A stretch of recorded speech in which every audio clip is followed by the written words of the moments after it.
Piece and joy. സാന്താമിയാനയിലെ പള്ളിപ്പണി വളരെ വേഗതയിൽ പുരോഗമിക്കുകയാണ്. ഫ്രാൻസിസ് പ്രാർത്ഥനയോടുകൂടി ഓരോ കല്ലുകളും എടുത്തു വയ്ക്കുക.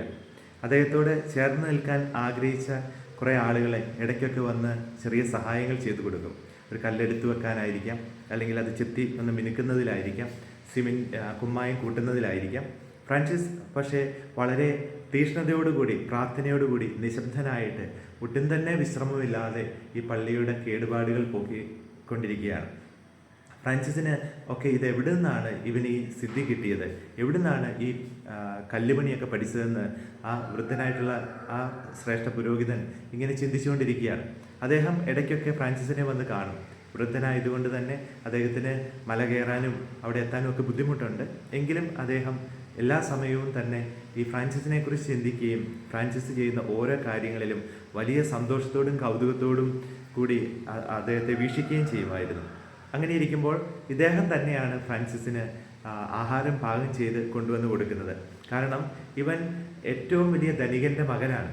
എന്നിട്ടും ഇവൻ എങ്ങനെയാണ് ഇപ്രകാരം ദൈവസ്വരം ശ്രവിച്ചിട്ട് അധ്വാനിക്കാനായിട്ട് സാധിക്കുന്നത്? ഈ കഷ്ടപ്പാടുകളൊന്നും അവൻ്റെ കൈകൾക്ക് വേദന നൽകുന്നില്ലേ?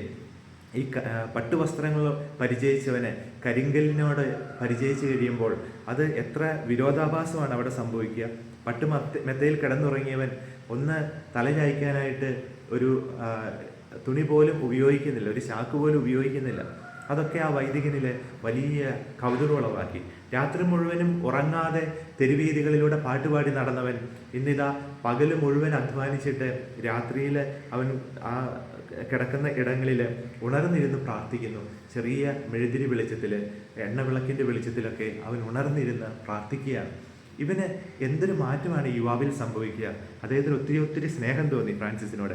അതുകൊണ്ട് അദ്ദേഹം തനിക്ക് കിട്ടുന്ന ആഹാരവും തനിക്ക് പറ്റാവുന്നത്രയും മനോഹരമായ രീതിയിൽ, രുചികരമായ രീതിയിൽ ഫ്രാൻസിസിന് ഒരുക്കി കൊണ്ടുവന്ന് കൊടുക്കാൻ തുടങ്ങി. ഫ്രാൻസിസ് ചിന്തിച്ചു തുടങ്ങി, ഈശോയുടെ സ്വരം കേട്ട് ദരിദ്രനായി തീർന്ന എനിക്ക് ഇത് അർഹതയുള്ള ഒരു സ്വീകരണമാണ്.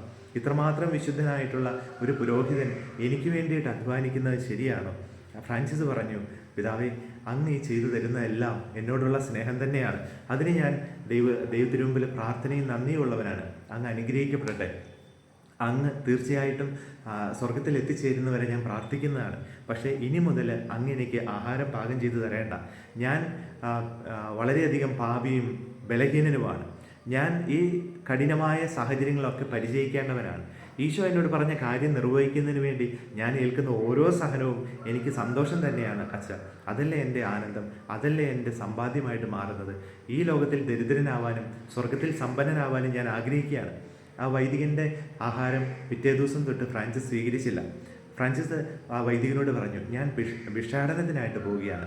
ഫ്രാൻസിസ് അന്ന് മുതൽ ഭിക്ഷാടകനായിട്ട് മാറുകയാണ്. അദ്ദേഹം പോകുമ്പോഴെല്ലാം പകലന്തിയോളം അധ്വാനിച്ചതിന് ശേഷം പ്രതിഫലമൊന്നും സ്വീകരിക്കാതെ അദ്ദേഹം പോയിട്ട് ആളുകളുടെ മുമ്പിൽ കൈനീട്ടും. എനിക്ക് വിശക്കുന്നുണ്ട്, എന്തെങ്കിലും ഭക്ഷിക്കാൻ തരാമോ? ചിലർ അദ്ദേഹത്തെ കളിയാക്കി, ചിലർ തങ്ങളുടെ പഴകിയ ഭക്ഷണം എടുത്ത് ഫ്രാൻസിസിന് കൊടുത്തു.